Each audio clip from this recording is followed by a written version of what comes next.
This is Átl'xa7tsem Howe Sound UNESCO Biosphere Region, the ancestral home of the Coast Salish peoples who have cared for the lands and waters for millennia. It's one of the most biodiverse regions in Canada, where a rich fabric of life exists. The fragile ecosystem supports more than 5,000 species, including ancient glass sponge reefs and humans. Biodiversity connects all living things and is crucial to life on Earth. We need healthy ecosystems, and they need us to protect them. Our communities can only thrive because of a delicate balance between nature and humanity.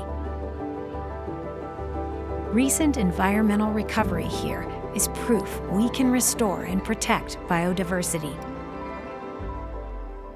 We must care for the diversity of life that exists here between the mountaintops and the ocean floor. Our future depends on it.